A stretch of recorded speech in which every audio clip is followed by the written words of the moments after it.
say yes. I need you to do more and say less.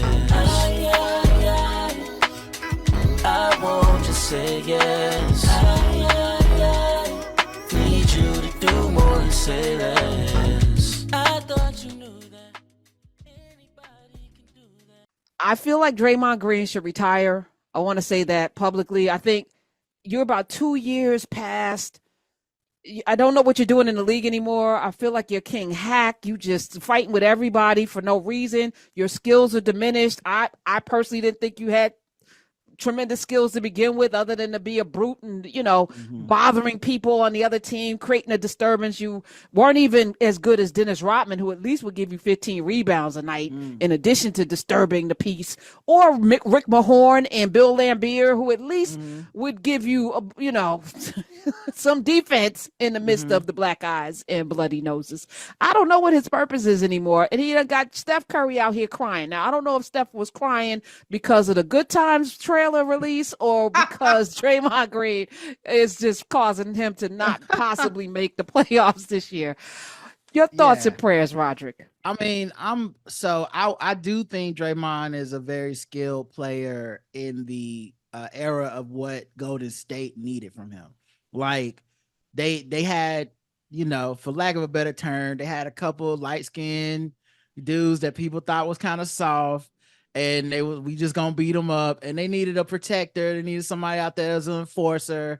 At the time, they had a really good defense. Draymond, really good court vision, very smart IQ when it comes to just X's and O's, but always been a volatile hothead. He's the reason they lost that 3-1 lead against LeBron. As great as LeBron was, it was like that year we had coronated the Golden State Warriors. They won 73 games. We said, okay, well, this is over. And then he opened the door, and LeBron just need a crack. Okay, so appreciate you, homie. But I said this a couple years ago, and it was controversial at the time, but I don't think it is now. I was like, they should have kept Jordan Poole and let him walk. I didn't understand why, because he wanted, at the time, he was arguing about getting a max contract. I said, bro, read the room. You're not a max player anywhere on any team in the NBA. And Golden State, y'all getting old. Y'all need these young dudes to step up. Yes. The margin of error is getting so tiny for y'all, and you want them to give you a boatload of money, which I get on a personal level. You want money. There's nothing wrong with you wanting money. But the reality of it is, Chris Rock said he wanted to date Rihanna. You know what I'm saying? Like, you want money, that's fine. You're not going to get it. And I think that messed everything up. I think he got jealous of Jordan Poole getting that bag. I think that's the reason he punched Jordan Poole and blamed it. Took no responsibility, really. Made a whole little 7-minute documentary basically saying it's Jordan Poole's fault for having an attitude, getting all this money. And I blame the organization because they reap what they sowed by infantilizing this man for years. They could have been told this dude, like, hey, shape up or ship out. The distractions are too much. You're constantly getting texts. You're constantly getting kicked out. And no, I don't think you have to play that way in order to be good. No one else in the league need to get kicked out of like every 5 games to be this good. So I think it's really become a detriment.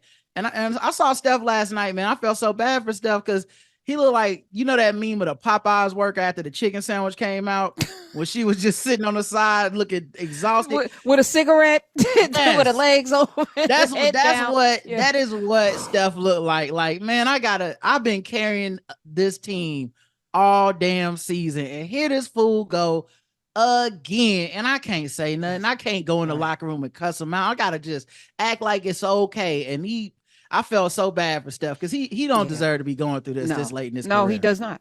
No, he does not. He should leave and go play with LeBron the last season. Wait, hold on. Nothing. No, okay. Listen, we can dream. We could dream. Things happen. Like, I just watched the Wonka movie. Anything can happen. So it's all on the table. Oh God. I watched that game last night too. The Clippers and Philly. Was it Philly? Yeah, oh my God. I think robbed them. Philly got robbed. Oh I'm my just God. gonna say it out loud.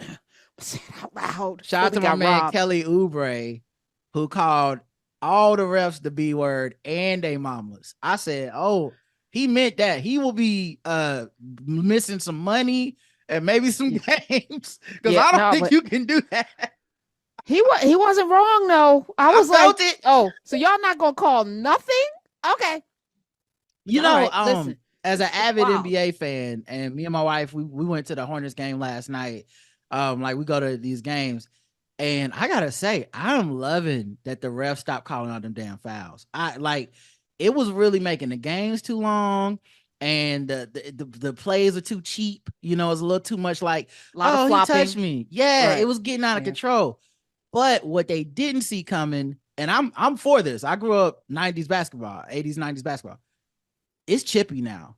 These boys want to fight. They want to like cuss out the refs. They don't like each other.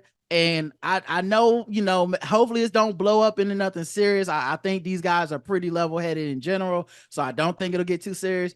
But I like the chippiness. I like every game somebody gets into it with another player, and we need that back. Yeah, it feels like women's college basketball.